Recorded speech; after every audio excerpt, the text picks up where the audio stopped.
Thor, Love and Thunder. This is the spoiler review. I have a review on my blog, soundofbetterinmyhead.com, that has no spoilers in it, so if you want to check that out, go for it. It's actually pretty short. I ended up giving this movie a 2 out of 5. It was okay. It was an okay watch. I was generally entertained for the film, but it really wasn't anything special at all.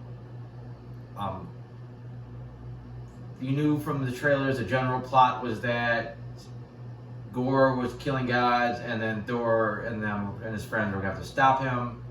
That's essentially what the main plot still is. There's a little extra twist at the end that Gore kidnaps the Asgardian children to kind of raise the stakes a little bit, but he's slaughtering gods, and the Asgardians are on his hit list anyways. It kind of feels like they'd still be trying to stop him. I don't think that was absolutely necessary.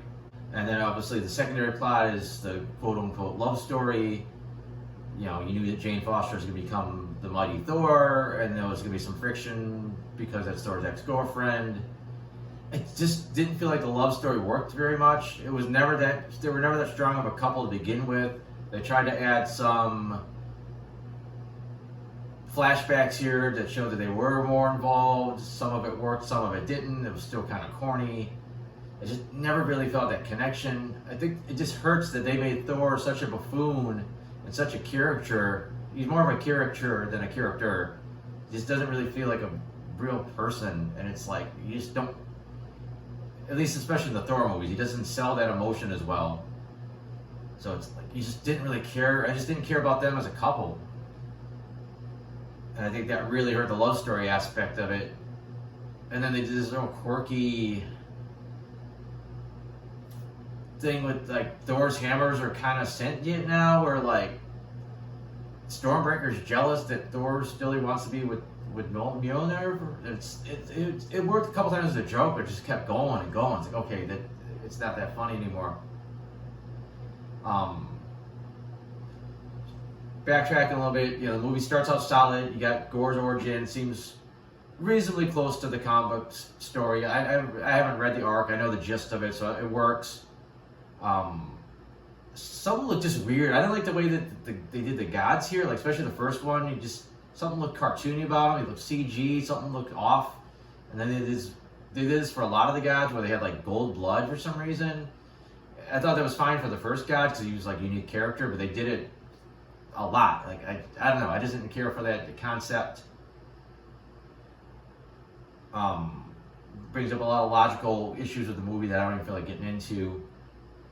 I really thought we were going to see more of Gore doing his thing. Like, I thought maybe we'd see him slaughter a couple more gods. No, we just saw some quick video clips of some dead gods. You had the scene where Thor goes to check on Sif, who's barely in the movie. It was almost not even worth her time to be in this for like 2 scenes. But I think in the comics, the guy that Gore killed in that scene was a friend of Thor, and it was I think it was supposed to be a more emotional moment. And the trailer looked like it was going to be an emotional moment for Thor seeing his friend dead, but it was just like, oh, cool visual, and then he went on to check on Sif.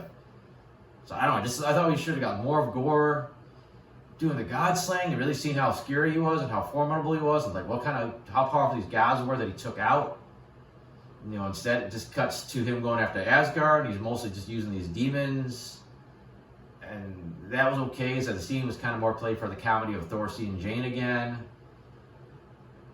And then the kids get kidnapped.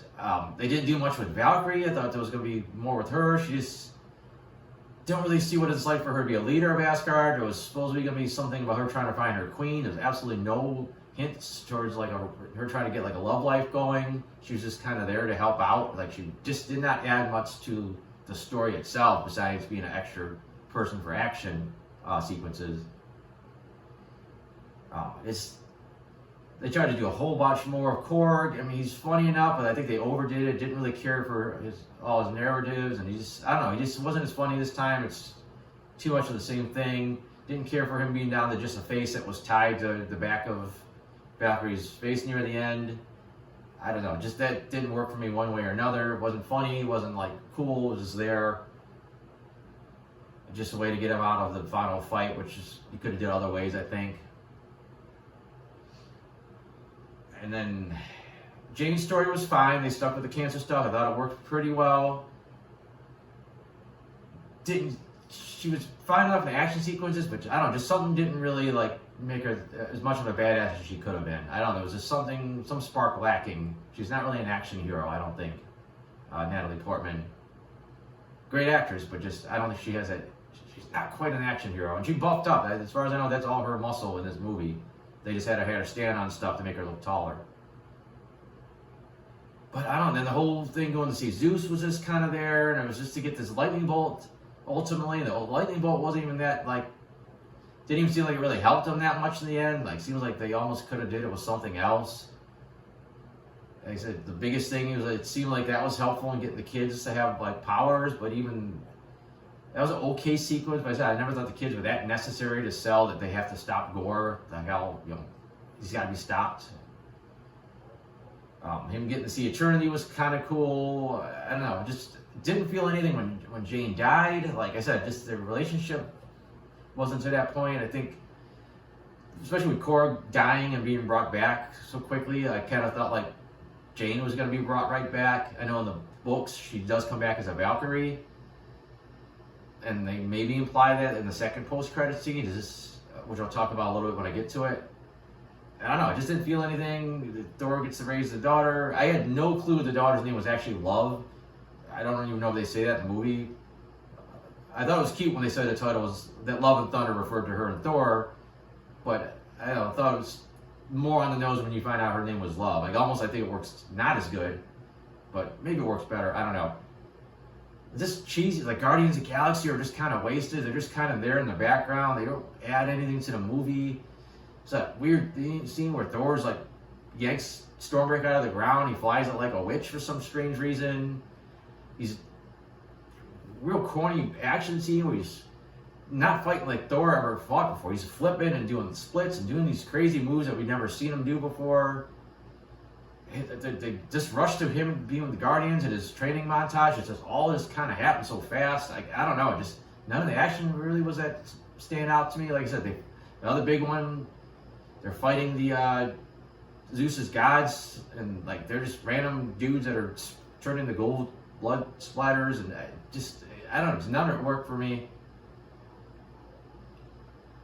I said I don't think I got a ton else to say about the movie. I could probably complain about it for a while. I think the plot was simple, but it was executed poorly. A lot of stuff was just badly executed. I don't think the love story came together the way they wanted it to.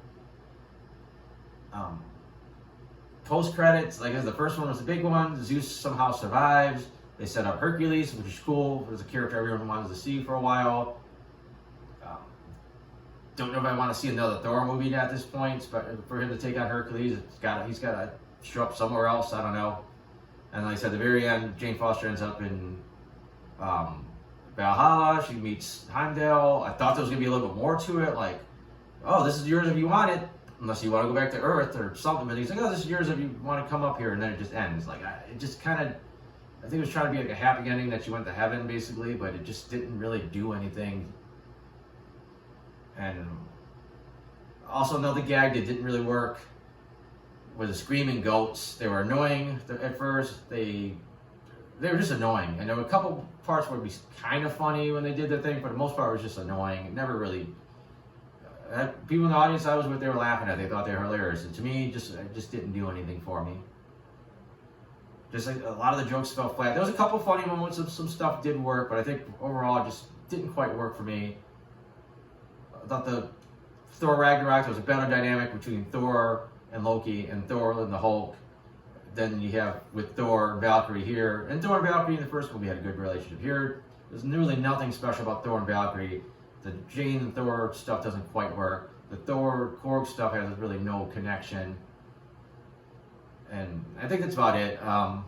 Like I said, I have the non-spoiler version of this. It's a little bit quicker more to the point. I have some other reviews. I have my comic strips. That's all at soundandbettermyhead.com. And thanks for watching.